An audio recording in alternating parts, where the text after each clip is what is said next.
Up into the misty karst, down among the grassy marsh, all for lotus seed and bird egg soup. Lotus seed and bird egg soup? What is it, Diona? Did you think of a second line for the couplet?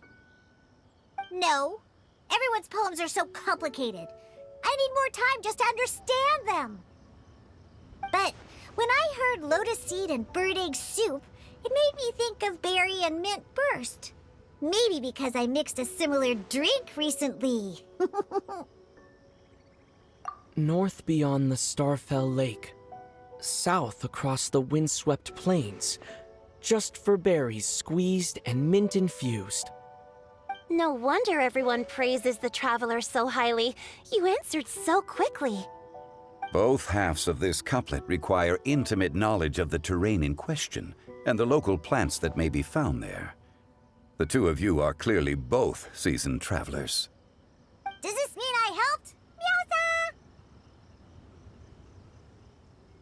Hey now, Zhongli. Don't just praise everything you hear. You should question and press them a bit. Don't worry about upsetting anyone. After all, I'm here to take the heat. Then allow me to try another. Qingxin has no heart. Still, it soothes the human heart. Is she talking about the medicinal effects of Qingxin? This is a hard one to match.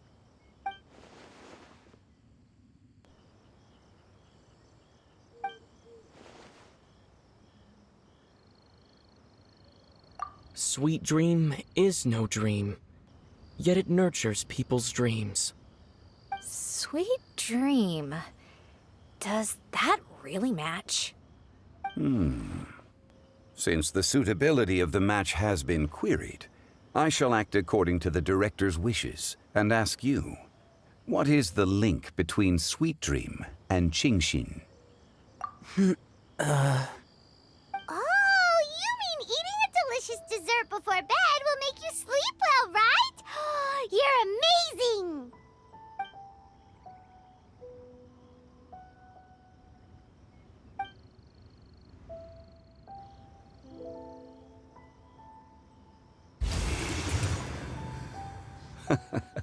Then I agree.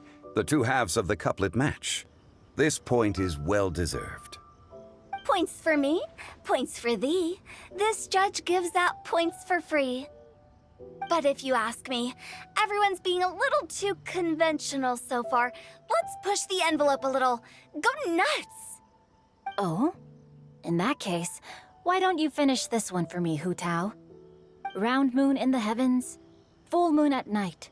Celebrate with circle of friends. Oh, square meals in the basement. Big bowls of rice, decorate with cuboids of meat. Huh? What the? Ah, we have ourselves a pedant's couplet.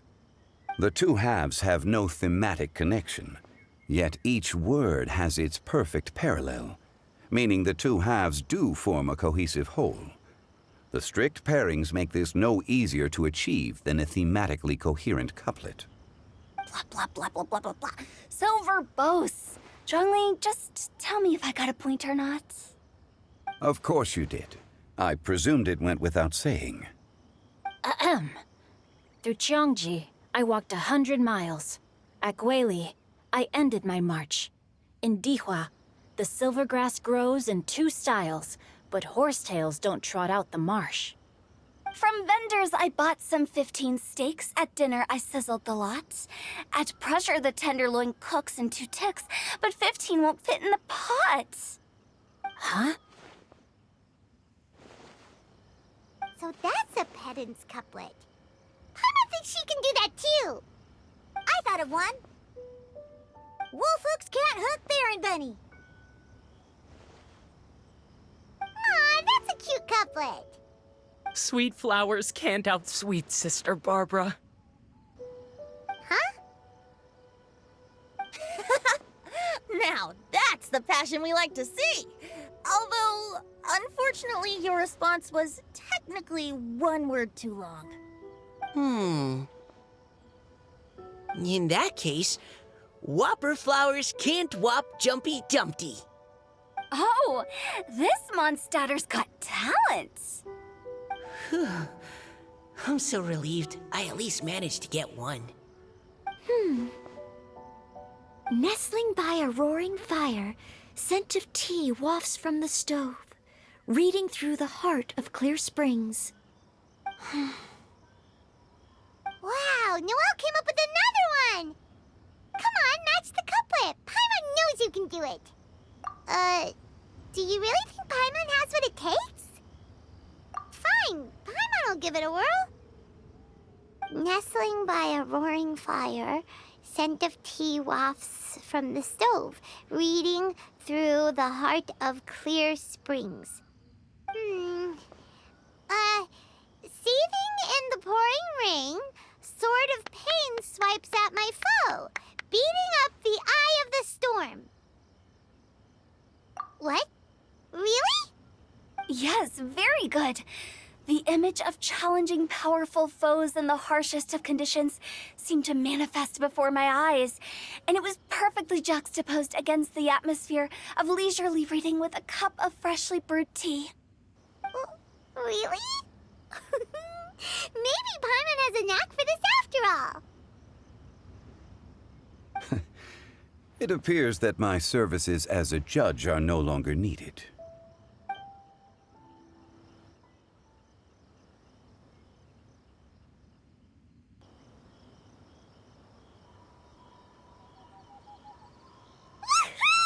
Paimon's so happy!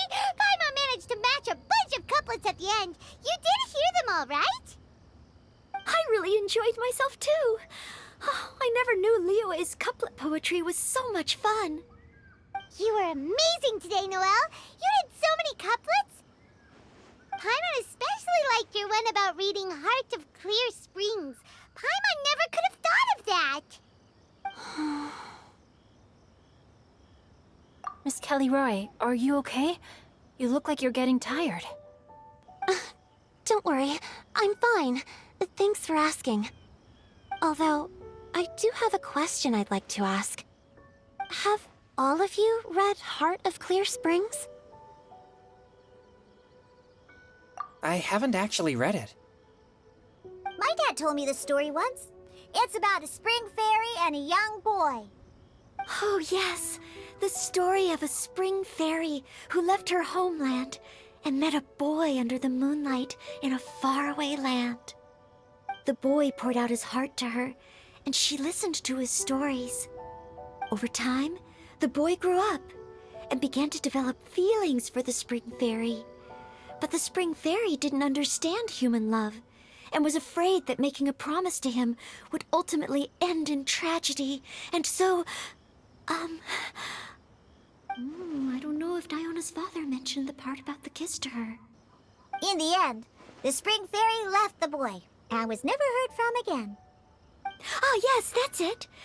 Many years went by, and the boy became an old man, but he never stopped believing that the fairy was real and not just a dream. Sounds like a tragic tale. So, what do you guys think of the spring fairy in the story?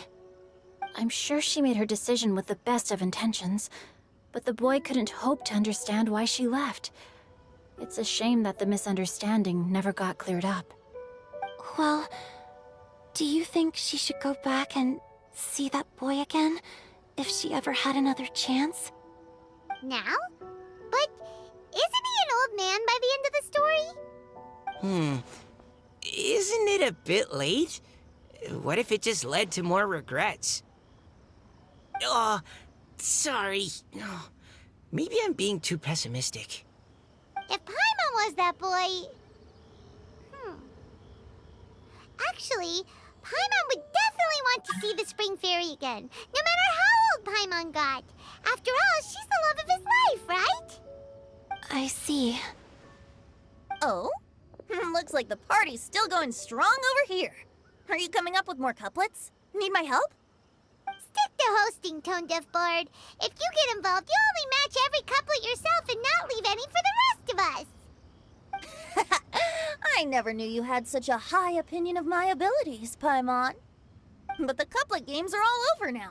Tomorrow's theme is freestyle poetry. Do we have to share our own poems with everyone? That's right. If you're not feeling confident, don't worry. It's never too late to register for Venti's Poetry Cram class. I'll sign up. Oh, me too. Hold on there, Buster. Before you start peddling your classes, just how much freedom is there with this freestyle poetry exactly? Aren't there any requirements at all? It's as free as the winds that blow. And there's nothing freer. There are no limits to genre, form, content, or anything else. So long as it comes from the heart, you're welcome to put it into poetry. Give it a try. There's no better chance to express your innermost thoughts. Whoa, that's almost too much freedom. Paimon can't decide which way to go. Our travels? Or maybe all the food that the travelers cooked for Paimon. Will you come too, Kelly Roy? Paimon wants to see what you write. Oh, yes. I'll be there. Ugh, my nose is starting to itch again. All right, I shall leave you to privately ponder your poems and bid you all good night. See you tomorrow.